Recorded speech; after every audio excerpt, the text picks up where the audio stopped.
In the 23rd chapter, titled The Believers, from the 12th to the 14th verses, God is said to give a detailed description of how the human being is formed.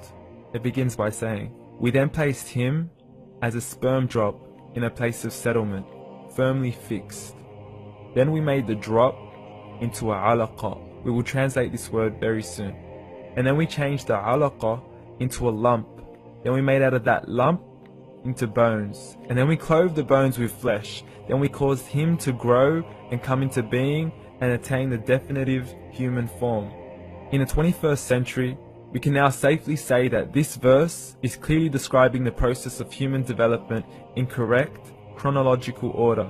However, what we should be paying attention to in particular is the second stage, referring to the development of the embryo. The specific word used to describe the embryo in this verse is the word alaqa. The word alaqa, when translated into English, can mean three separate things. Firstly, a blood clot, or to be suspended, that is to be hanging or clinging to something, or thirdly and finally, a leech. Now, all three definitions don't come anywhere near what we perceive to be the human embryo. So, why are these words used, and what significance do they share with the human embryo? Can the embryo be described as a blood clot? Well, what do you think? In the 3rd week of embryonic development, a tubular heart joins with the blood vessels to form a primordial cardiovascular system, and by the end of the 3rd week, the blood is circulating and the heart begins to beat on day 21. The first thing that comes to mind in regards to being suspended or hanging is the umbilical cord. But we can't use that example because we are simply referring to step 2, before the baby has even formed. But we now know today that the umbilical cord is formed from the connecting stalk. And the connecting stalk is formed as soon as the embryo is formed.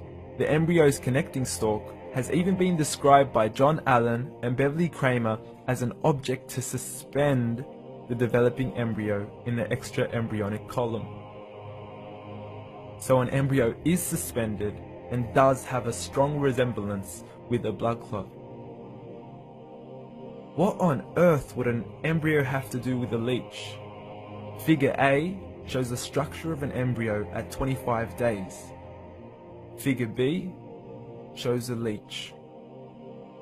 Now please note once again that the embryo in this stage is no greater than the size of a kernel of wheat. This is an X-ray of the embryo at 22 days. This is the internal structure of a leech. It's mind-blowing stuff, but you still haven't seen anything yet. This is the head of the embryo at 22 days. The detail you are seeing right now is absolutely impossible to be seen with the human eye and can only be seen with a microscope. This is the back end of a leech. There's no other words used to describe this other than mind-blowing. The pictures we have shown you are impossible to be seen with the human eye or even to be predicted by the human mind. Once again, the verses we have shown you were revealed over 1400 years ago to a man who couldn't read nor write. Are these the words of God? Descriptions of the human embryo in the Quran cannot be based on scientific knowledge in the 7th century. The only reasonable conclusion is that these descriptions were revealed to Muhammad from God, from God, from God, from God.